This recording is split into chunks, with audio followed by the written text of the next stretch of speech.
MT media Odisha को subscribe करें, bell icon को ज़रूर दबाएं। नहमदुहु व नसल्ली अला रसूलिहिल करीम, अम्मा बाद।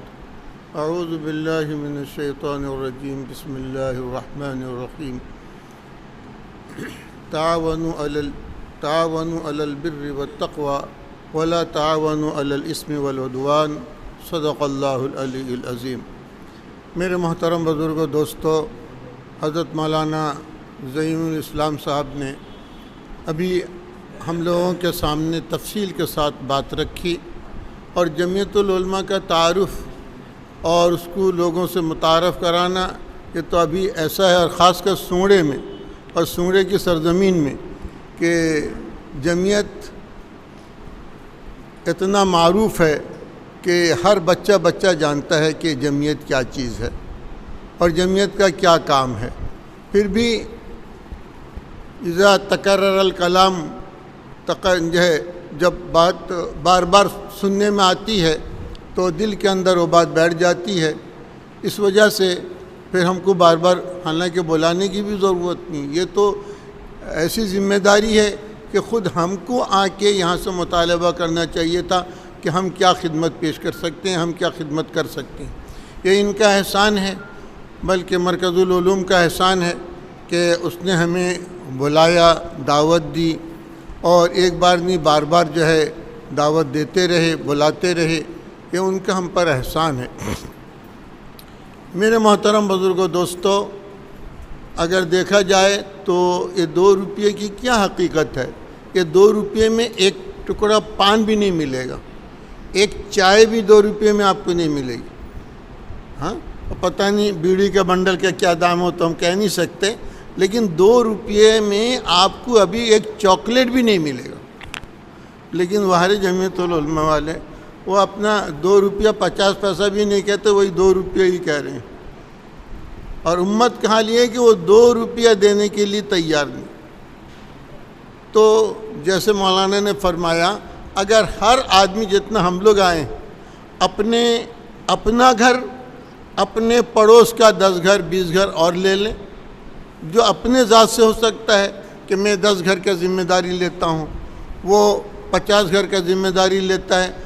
आज 2 रुपया कोई बड़ी बात नहीं। और अगर एक आदमी भी हम में से चाहे, अल्लाह ताला ने ऐसा तो भीख मंगा तो नहीं किया है कि 2 रुपया अगर हम चाहें तो 2-4 घर का यूं ही पॉकेट से निकाल के दे दें, भाई ये लीजिए 20 रुपया हुआ कि 50 रुपया हुआ कि 500 रुपया हुआ। हाँ, और जितने अतराफ़ में अगर 500 रुपये दे दिया जाए तो शायद सबका कफ़ारा अदा हो जाएगा। तो इसीलिए मेरे मोहतरम बुज़ुर्गों, दोस्तों, इसकी अहमियत को हम जानें। मौलाना ने सब बात खोल के रख दी हमारे सामने। अब हमारी ये ज़िम्मेदारी है कि हम इसमें कितना बढ़ चढ़ कर हिस्सा ले सकते हैं। इससे बढ़ के क्या हो कि यूसुफ़ अलैहिस्सलाम के ख़रीदार में वो बुढ़िया भी गई थी जो सूते का बंडल लेके गई थी। आप सोचिए, सूते का बंडल और वो बुढ़िया और यूसुफ़ अलैहिस्सलाम की ख़रीदारी, लेकिन उसके अंदर कितना इखलास था और क्या उसकी नीयत थी कि जो भी ख़तीब खुतबा देने के लिए बैठता है वो जो है यूसुफ़ अलैहिस्सलाम का जब तज़किरा करता है तो उसमें उस बुढ़िया का भी नाम आता है। कितना इखलास था। वो तो ख़रीद तो नहीं सकी, लेकिन ख़रीदारों के फ़हरिस्त में उसका नाम आ गया और क़यामत तक ये सिलसिला चल रहा है कि वो भी यूसुफ़ की ख़रीदार, वो भी यूसुफ़ की ख़रीदार, वो भी यूसुफ़ की ख़रीदार। तो इसी पर मौलाना ने रोशनी डालते हुए फरमाया कि हमारे 2 रुपये की क्या हकीकत है। लेकिन कल क़यामत के दिन अगर अल्लाह ताला के सामने ये होगा कि ये कैदियों की रिहाई करते थे, ये सैलाब ज़दा की मदद करते थे, ये बेवा मिस्किनों की मदद करते थे, तो हम लोग उससे समझ में कि क्या मदद करते थे, ना वो 2 रुपया देते थे।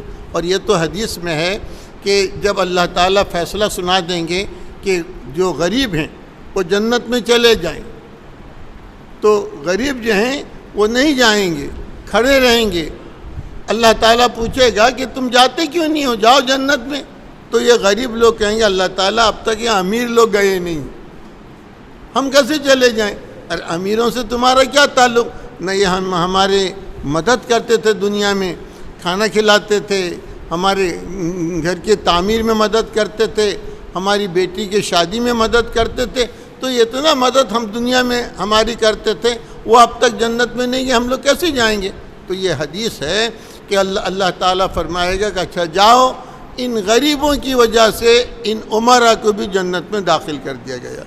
تو کیا پتہ یہ 2 روپیہ، وہ تو 90 لاکھ روپیہ ایک ہی نشست میں، اور وہاں کروڑوں روپیہ خرچ ہوتا ہے ایک آدمی کے پیچھے، ایک آدمی کے پیچھے کروڑ روپیہ خرچ ہوتا ہے۔ ایک دفعہ سپریم کورٹ میں جب ایک وکیل کھڑا ہوتا ہے تو ہم سوچ بھی نہیں سکتے اس کا فیس کیا ہوگا۔ ہم اپنا زمین باڑی اگر بیچ دیں تو شاید اس کا فیس بھی ادا نہیں کر پائیں گے، لیکن واحد جمعیت العلماء اور اس کا کلیجہ ہے، اور اللہ تعالیٰ جس سے کام لینا چاہتے ہیں، ہر بلحوث کے واسطے دار و رسن کہاں ہم چاہیں گے وسیع ہو جائیں، نہیں، اللہ تعالیٰ جس کو چاہتا ہے اس کو جو ہے چن لیتا ہے۔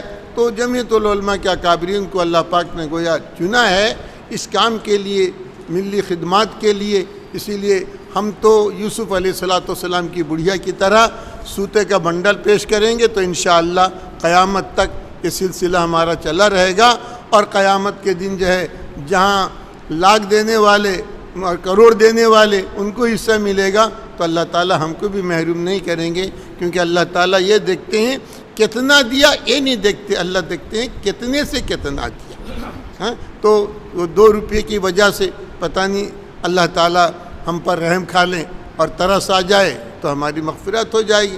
سب کو اسی کا فکر، ہر ایمان والے کو یہی فکر ہے کہ میدان محشر میں میرا چھٹکارا ہو جائے۔ تو اس کے لیے اخلاص کے ساتھ اللہ کو راضی کرنے کے لیے مولانا نے یہ بھی صاف کر دیا کہ بھئی مدرسے کا تو کوئی چندہ ہے ہی نہیں، جب ہم کہیں گے مدرسے والوں کا تو یہ ہے، تو چندہ کرتے ہی ہیں ہمیشہ، اسی کے یہ تو جمعیت العلماء کا ہے۔ اور خالی یہیں کے اڑیسے کے لیے تو نہیں، پورے ہندوستان کے اندر جہاں پر بھی جو کوئی قیدی کی رہائی ہوگی، جو ہے مظلوم کی رہائی ہوگی، اور جس مظلوم کی مدد کی جائے گی، وہ سب آپ کے نامہ اعمال میں، ہمارے نامہ اعمال میں بھی لکھا جائے گا۔ اسی لیے میں بھی یہی درخواست کرتا ہوں کہ میں تو اس کے لیے تیار ہوں کہ جو خدمت مجھے دی جائے گی میں انشاءاللہ اس کو شب و روز محنت سے انشاءاللہ اس کو پورا کروں گا۔ باقی تمام حضرات سے یہی درخواست ہے کہ ہم سب بڑھ چڑھ کے اس میں حصہ لیں۔